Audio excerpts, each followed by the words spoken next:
Bye. I got. I can't see. Need to go. Welcome everyone to the social van.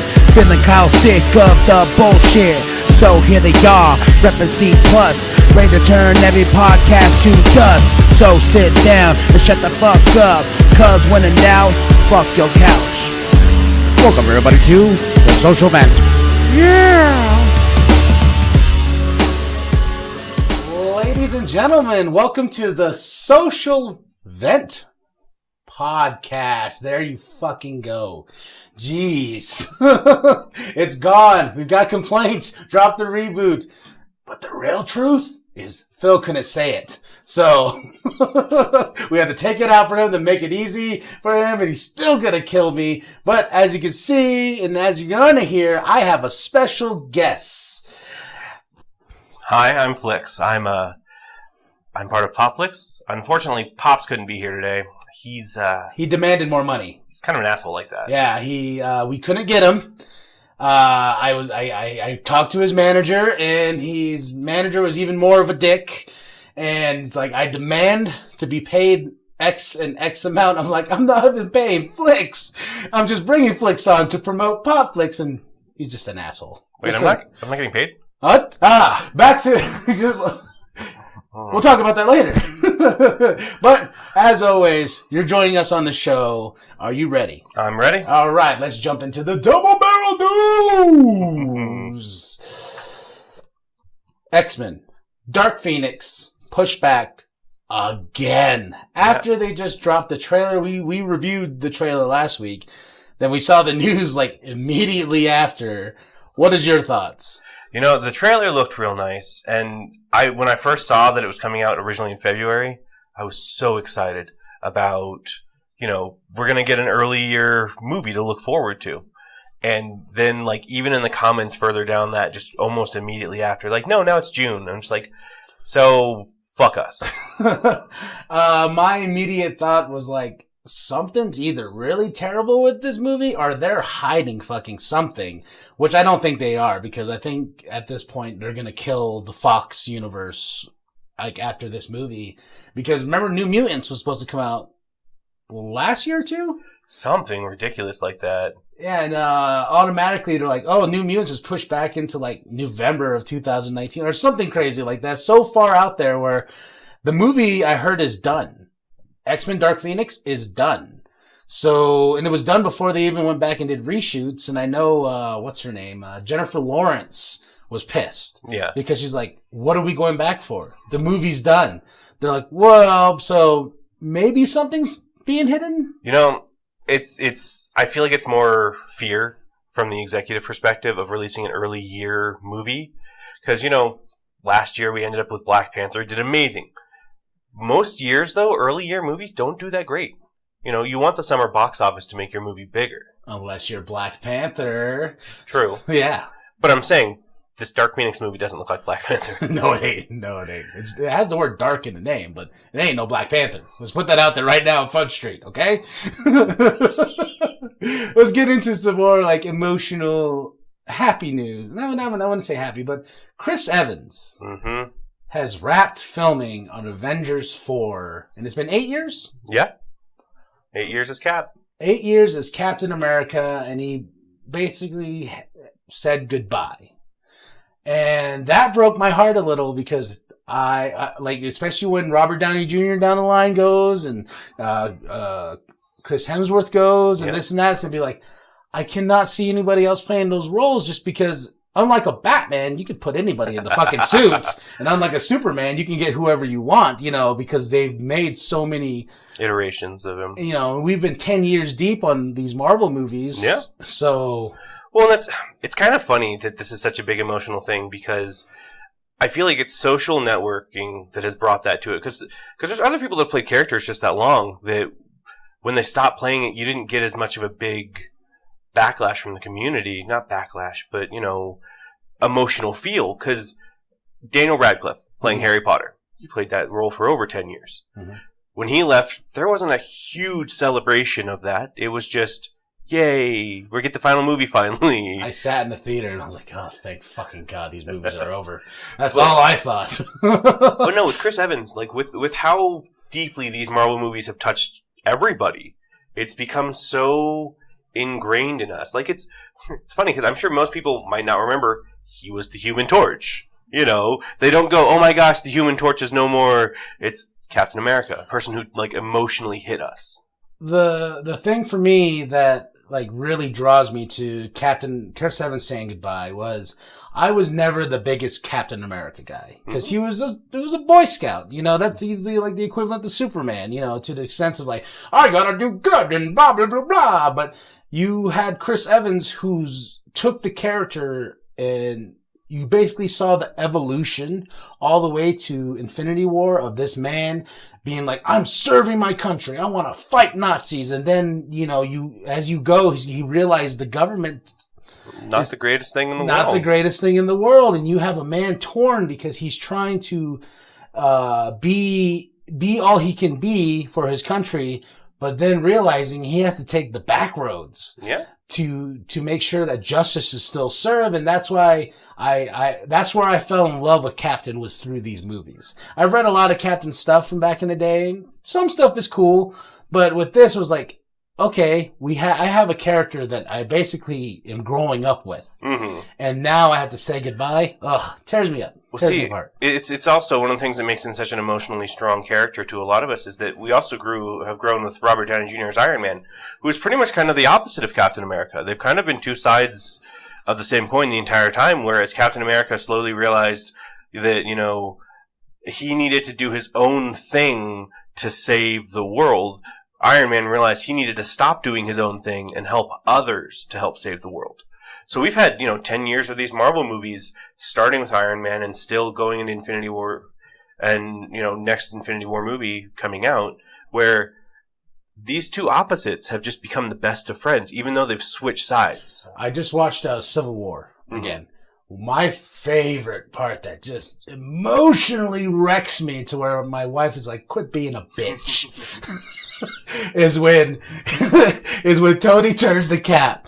After Bucky, he finds out Bucky, he goes, did you know? And he's just like, yeah. And I'm like, oh! Yeah. No, and it's that scene, they act it so well, too. Oh, like, man. It's something that we've never really given much credit to Marvel's universe about is not just like the selection of actors who look like their roles, it's they bring this emotional presence to the character that even the comic books haven't fully gotten away with. Like, they humanize them so much more. Yeah, and in Infinity War, I rewatched that the other day too, and right when he took out the phone, choked me up a little. And once again, my wife's like, quit being a bitch, and geez, you cry at everything now. God. Yeah. You know, wifey, how she's always just like, man, you're always crying. Yeah. I got more nuts than you. Jeez.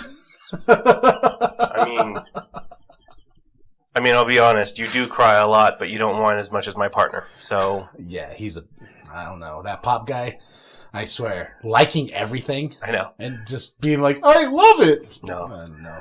But it's been amazing how well Marvel Studios has handled a lot of this too, as far as except James Gunn. Okay. Except also for the fact that they fell into a pattern. But then the cool part was, unlike a lot of studios, they came out of the pattern. Mm-hmm. So we talked about it. Black Panther. Yeah. Black Panther changed the game forever. Mm-hmm. And I think it's forever going to change the game. But on that note, Chris Evans, so long as Captain. When I see you in Avengers 4, I'm going to cry like a baby back bitch. So, and Phil's going to look at me and be like, holding me and coddling me on his chest. But let's get into something that's been a hot topic now. And we're going to nerd off.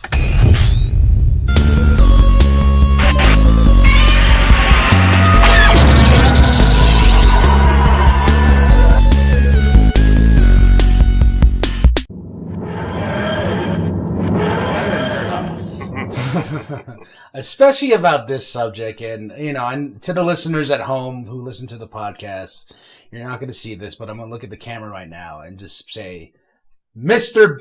Affleck, make up your fucking mind. I love you as Batman, but Jesus fucking Christ, make a choice. You're like, I don't want to be Batman. I want to be Batman. I don't want to be Batman. Oh, fuck Batman. Oh, wait, drug and alcohol problems, which is, but still, make up your fucking mind.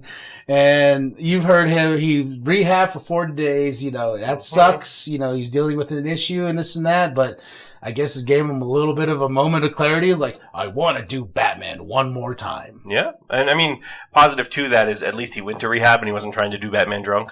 I mean, I probably would appreciate that a little bit more. I don't think the directors would have, though. Like, look at fuck you up, Batman. Fuck you, Zack Snyder. Fucking Justice League like that, Fires his grappling hook into the boom operator. Yeah, he's like, oh shit, give me that back. Give me that back. Fuck. Alfred, get the car. Gosh. But regardless, it is kind of becoming old news that Ben Affleck doesn't want to play Batman, then does want to play Batman, then doesn't want to play Batman. And the first time that happened, there was importance to it. We were like, wow, we just got this Batman that a lot of people thought was going to be crap. But then he came in and, oh my gosh, we actually enjoy him. Mm-hmm. Like, he was the best part of BVS. And then you go, oh, well, now he doesn't want to play Batman. You're like, oh, damn, this sucks. And he's like, well, now he wants to play Batman again. Well, that's the one thing why I love BVS. It's more or less not the story, because the story is just... except in the Ultimate Edition, but it was the aspect of this Batman. Mm-hmm. And me and Phil's had this discussion. He's like, this motherfucker's mad. Yeah. Like, he's pissed. He's a worn, he's already been to war type of Batman. And I guess, yeah. And then you go to Justice League, and he's like, I didn't bring a sword. I brought this Nightcrawler thing that's going to make no fucking sense whatsoever. Something's definitely bleeding. Oh my god. He turned into a joke after being this really stoic, kind of jaded hero, and just kind of ruined the character. And he had a fucking montage of working out. I looked. He had his CrossFit routine, and that was pretty badass. I slowed it down, too, because everyone knows I'll take Ben Affleck's dick in my mouth any fucking day of the week. So, then when I saw him in the shower, I was like, oh. And my wife's like, there you go. You finally got some Ben Affleck ass. I was like, yes, that's all I want. But with that, I think this kind of shows an overarching issue for the DCEU, where you have the same problem going on with Henry Cavill right now, where these people don't want to keep playing these roles. And I don't know if it's because they're getting bad writing or what, but the moment of clarity, I think, for Ben Affleck was that this might be one of the last times in his career he gets to play someone that's so iconic. I'm not saying he can't act. I'm just saying he's getting up in that age where this might be his last big role, and he doesn't want to lose it. I mean, unless they make a second Daredevil movie, which I would all be for. I am all for that. But... like that, our love for that movie, Daredevil, is so out there. Mm-hmm. But with that, I like that point of like, this is the last grand role. And you remember when the DC, WB jumped the gun and they're like, here's the Batman movie, directed by Ben, written by Ben. Mm-hmm. He won an Oscar for Argo. Look at his dick, and then it's just like, well, Justice League did terrible. Well, here's Suicide Squad that really bombed in the ratings. Mm-hmm. Oh, BVS sucked for everybody. Yeah. Well, about those movies. well, and also like look at the one of the Trinity that's not quitting so far as Gal Gadot, and you're just like, well, her movie did good. Like it had a good direction. No offense to Mr. Snyder, but it had a different direction. It wasn't just a dark and gritty whatever. It had feelings to it where Man of Steel, dark and gritty, BVS, dark and gritty, Suicide Squad, dark gritty, half of Justice League, dark and gritty. I wouldn't even say Justice League was dark and gritty in any aspect. I don't know, that last scene, they just replaced the blacks with the reds. Yeah, I can see. So, I would call that dark, and I guess it would be less gritty. But still, it doesn't... They literally changed directors, and we don't know what the original director's ideas really were anymore. So... And I think, too, like, if we're going to backtrack, it's going to be so weird seeing another Justice League movie with only half the Justice League that we got, and then we got whole new Batman and whole new Superman. Mm-hmm. And I'm like, please make fun of that aspect. You know what I mean? Like, I'm going to show up and be like, wow, you look different. Well, something to that, something so stupid and subtle. But with comic books and comic book movies, they have that out where they can just be like, this is an alternate universe. Like, Doctor Strange in the MCU kind of gave that, like, openness to what could happen in Avengers 4. Mm-hmm. DC doesn't have that level yet. All they've had so far is the Flash travel back in time. And which they never touch on again. They never touch on it. There's not even a scene where Bruce acknowledges that fact to Barry or even like thinks about it. Yeah, or even saying just like, hey, you woke me up. Yeah. I was in a trance and I saw a bat and all of a sudden yeah. She's the one! She's the one! And I'm like, we never get that back again. Well, and if they're not continuing anything, we get no payoff for that dream sequence either. So, like, what parts of BVS meant anything? BVS didn't mean shit. Exactly. That's, and you know, as much as I bagged on Suicide Squad, it was really fucking cool seeing Affleck there a little bit, and Bruce sitting with Amanda Waller. Mm-hmm. And that was like the only payoff for me in that whole movie. Was that scene right there. And I know Phil's probably going to flip me out because he's like, oh, fuck you, I like that Suicide Squad movie. Phil. I mean, I didn't hate it as much as I've hated other movies before. I guess I could say that. But it was just very unfocused. When I sit at the end of a movie and I'm like, that's it? That's what you gave me? Like, it's like getting topped off. And then she stops midway, and she says, I gotta go pee, or take a shit, or something of that nature. And I'm like, well, that sucked. Yeah. You are now a wet noodle. Yeah, exactly. Like, I was almost there. Yeah. Fine, I'll put on Infinity War. Show me Thanos. That chin, though. No, that chin is epic. But, no, with the MCU, though, saying that it's rushed and nothing really meant anything really covers a lot of the MCU, unfortunately. Well, I saw a quote of yours about with the Flash and stuff like that. So, I all I gotta say is they need to make a fucking decision. And one quick thing that brought this as a nerd off was reason being Mr. Affleck wanted to do Batman one more time is because he saw Joaquin Phoenix as Joker, and I'm just like, that's a big fuck you to Jared Leto, who I still don't have no problem with. That, like the Suicide Squad movie and all that. I didn't get enough of him to be like, oh, he sucks, or oh, he was awesome. There was just like, here's a pinch, that's it, all you get, and that's it. Yeah. See, with the whole Joaquin Phoenix's Joker thing, might I get a little more and maybe cross the line here? I hope he doesn't die before the movie comes out. Because of how old he is? Well, no. Because of the thing that happened with Heath Ledger. Oh. Wow. You just... Yeah. Wow. But no. He seems to be acting almost exactly like... What if that's what he Heath does? Ledger's... And he does like what he did in I'm Still There? Where he's like, I'm going to be a rapper. Yeah. Remember he did that full-blown documentary movie about how he was going to be a rapper? Maybe he's going to do this and be like, I overdosed. And then he's going to shoot a documentary about how he played everybody so he could win an Oscar or something like that. But regardless. But let's talk about something we haven't talked about on the show in a while. We're going to jump into 10 Minutes on Broadway.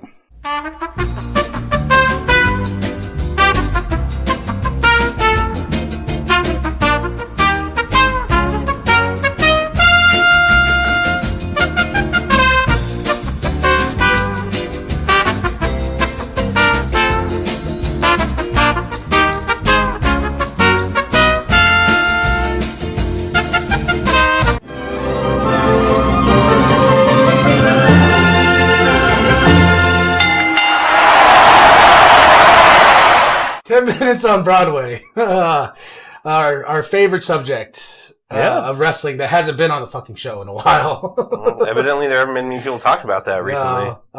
Phil tries to keep as much as he can. Jimbo doesn't care. That's not that he doesn't care. He's one of those guys who's like, what the fuck are you talking about, man? You stroke off more to wrestling than any fucking buddy I know. Jeez. Except for Ben Affleck. Oh, Ben. Shh.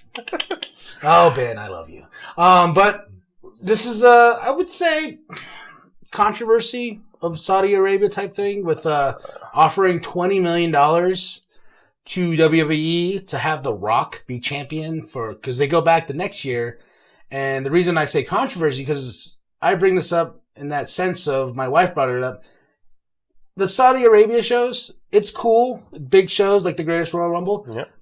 But in terms of where we're at now in 2018, isn't it sort of disrespectful to your women roster? Because they're not allowed to perform at the show. The first Greatest Royal Rumble, they got in trouble because remember they showed... Yep, they showed the little thing on the Titantron. On the Titantron, and they got fined and this and that. I'm like... But to me, it's about respecting another country's beliefs. You know, it's... If there was a show in the U.S., you wouldn't expect that. But there's a show in another country where they have those thoughts and beliefs. It is the visiting individuals sort of... They should respect their choices. And to that point, yes, it's kind of disrespectful that the WWE has done that, but they also sort of seem to be trying to make it up with Evolution, with the full women's pay-per-view. Which I heard is doing terrible in sales. But that makes me sad, though. But they're trying it. Yeah, I'm all for it. I'm all for the women's division. I think it's on fire, more than it has been in a long time. The fact that they dropped the word diva, and that god-awful belt. Oy, oy, oy, vey. But it's with the Saudi show, though, this doesn't seem like it should be sort of canon to WWE's universe. That's what I think to it, is this is a show that they're doing as one of their pay-per-views. But with how they're building it and, like, the match card, the more you look at it, it goes, this is just kind of like dream booking, but dream booking 10 years ago. Well, that, and, you know, when these countries they go to, there's a certain stipulation to every country. Mm-hmm. Like, when they go there, like, oh, we want this, and this. That's why we got, what happened? The Superstar Showdown? Yeah. Undertaker and Triple H. And I feel like WWE's creative gets kind of in a pinch because they're trying to build storylines into that show too. When they have Crown Jewel coming up, which is going to be in Saudi Arabia, then they have, because what do we have? So Super Showdown, Crown Jewel, we got Survivor Series coming up. We just had I feel like TLC. The pay-per-view per month is going to suffer because of these shows for storyline wise, just because it's like, okay, well, we built the, my goodness, Samoa Joe and AJ Styles to this Super Showdown. Did I say that right? Nope, you forgot the word star. But regardless. Phil's gonna get me. Yep, Phil's gonna get me. At least you're not trying to say reboot. I know, right? So. Super Showdown. I don't feel reservation education. Yeah. Either way. But no, to the other point of this, though, is The Rock, like handing him the title because another country wants him to have it. Mm-hmm. We talked about that they've been sort of building up Reigns versus The Rock for WrestleMania 35. Mm. And we are in, the middle or the start of October. There's been not even a hint of the fact that The Rock is showing up. And we're expected to believe in a 6-month period, less than, they're going to build to The Rock versus Roman Reigns in an important match. And rumor has it, this is what's starting. The Rock wants to do a match, of course, at Mania. He's been hinting at another one. And they're talking about Reigns versus Rock. And the first thing in my mind, because how much we loathe Mr. Roman Reigns, I was like, we're giving another legend to be put the fuck over for Roman Reigns? Yep. How many people do you have to throw at Roman Reigns to where I'm just like, no one cares? No, and that's the thing, though, is if you put The Rock in, like, that match, if there's no build-up to it and The Rock isn't in good ring shape, it's not going to be much better than the match versus The Undertaker in 33, where it was a glorified squash match where Reigns just barely let The Undertaker get any offense in, and everybody hated the match and hated the fact that was the end. Then you end the match with Taker taking off everything, leaving the hat, and I'm like, oh, well, at least he's saying goodbye at Mania, and then all of a sudden he's booked again for something else, and I'm like, what the fuck? Positive to the ladies in the crowd, though. If that match goes the same way with The Rock versus Reigns, maybe The Rock will leave his Speedo in the ring and just walk out that way. We'll see a real Rock. The true skyscraper. But with this whole setup, though, it really bothers me that they're not giving any caring to the setup. Because normally, the way that I've noticed it is, like, SummerSlam is sometimes the starting off point for what's going to happen at Mania. You have, normally have the bad guys win, the heels win over at SummerSlam, go into Survivor Series, kind of have the match where the good guy's starting to get up, or he forces the heel to face them. Then you go into Royal Rumble, where finally those matches get set. And then you have Mania, where we've gone through SummerSlam with no hinting of anybody. Look at how many matches we've had. I mean, how many pay-per-views we've had in this month to last month. And we have not even touched on Survivor Series. Like, there's no build to Survivor Series, and I know that's Phil's favorite. Like, Phil loves Survivor Series, and there's no hints whatsoever for Survivor Series right now, because it's just like, we have the Super Show, we have Crown Jewel, we got Evolution coming up, we got all these pay-per-views stacked in these 2 months blocks, where it's just like, where are we going? Mm-hmm. And as a writer for the WWE, I'd be like, wait, I have to, wait, well, what? Speaking of that, remember a long time ago when, like, feuds could be set years in advance if they meant enough. Where, like, when the Mega Powers broke up, and then the next year they faced each other at WrestleMania after a full year of feuding. Oh, yeah. And then you had, this wasn't the best of all full year kind of setups, but you had Cena versus The Rock at WrestleMania 28. After 27, where it was just like, this match is happening next year. Oh, as we all joke, the once in a lifetime, twice in a lifetime, and thrice? Maybe thrice in a lifetime now is what I'm getting more and more worried about, because who's going to be his opponent in the second Saudi show? Yeah, and I don't know. I feel like I think it's just a cluster right now for WWE, and of course, it's all about money. At the end of the day, Vince is like, I see that paycheck, give me that paycheck, because I'm Vince McMahon, goddammit, and I like the money, Which is why, I think that's why Roman Reigns is a champion to a point, is that he seems like a very sellable champion. Look at Roman Reigns, look at those muscles, look at that beard of his. Ugh. But the problem... But the problem with it is, honestly, Vince McMahon could make a lot more money if he pushed a better star. Seth Rollins. Well, and now that Daniel Bryan is back, there's that. Yeah, so, I don't know, WWE, just as bad as DC, figure your shit out.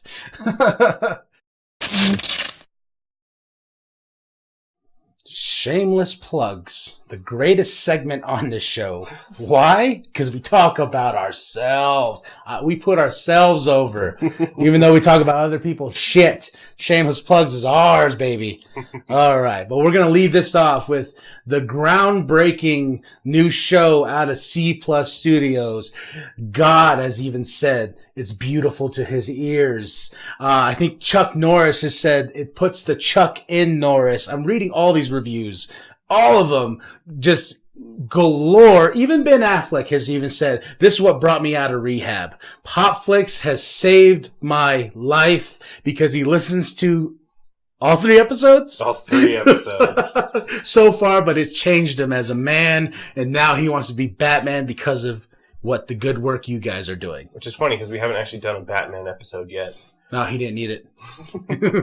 No, over at PopFlix, though, we give a commentary on movies as we watch them. We're working towards kind of getting highlights set for those. Those are future to come. But me and Pops, he's kind of a nostalgic blinded sort of asshole. Sort of a nice nostalgic junkie. Yeah. Like he just can't take off the blind sometimes and just... And we've been watching, we watch, popular movies that were popular. And I give pseudo-cynical, I believe realistic perspectives on them. And he tries to defend that for the most part. Can't say he does the greatest job in the world, but he tries his best. From what I've listened to, with Pop, and sometimes I'm just like, man, just shut the fuck up. Like, I'm on Flix's side on this type of thing, but I can understand Pop's thing because there's a lot of people with blinders on, and with that, I really have enjoyed, and I know the crew has really enjoyed what you guys have been pushing out and stuff like that. And it gets better. Like the first episode was okay.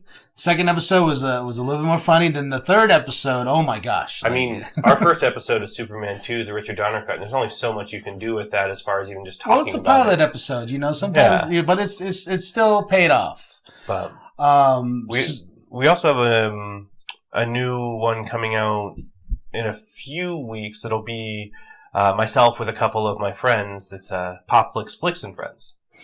So we're going to be touching on that one. Again, that's more a pilot episode, so be prepared for, about the same.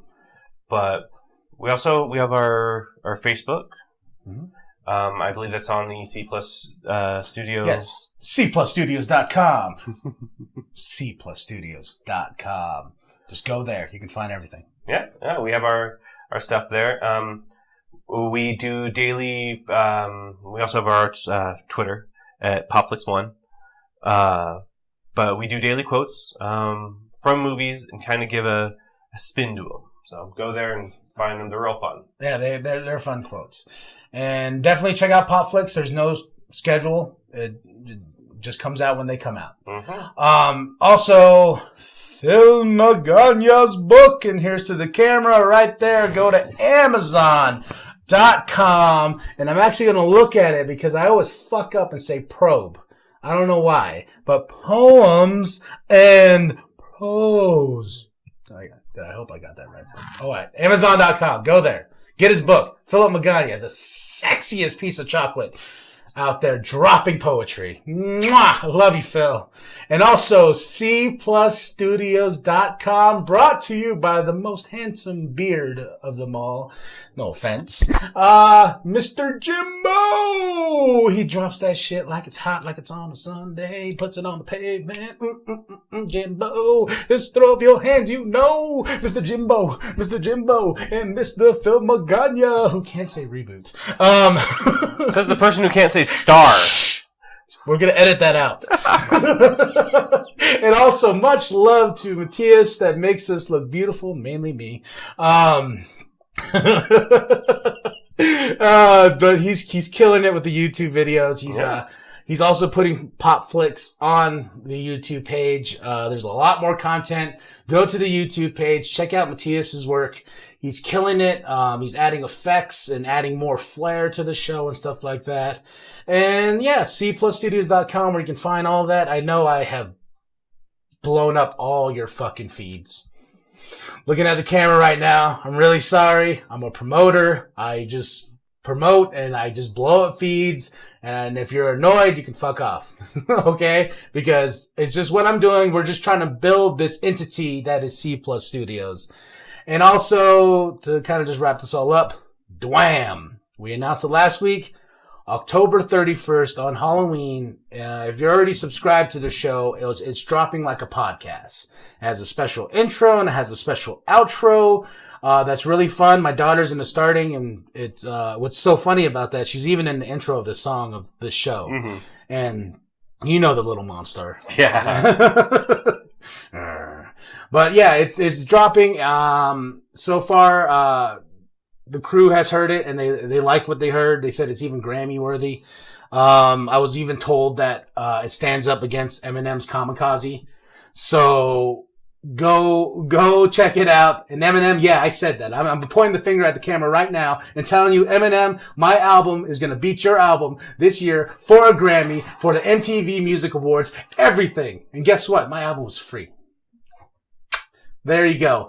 But ladies and gentlemen, head to cplusstudios.com, cplusstudios.com, and my good friend here, Flix. Yep, nice being on with you this time. Oh, yes, and Phil will be back in the driver's seat with me, and I'm terrified because I've said a lot of things.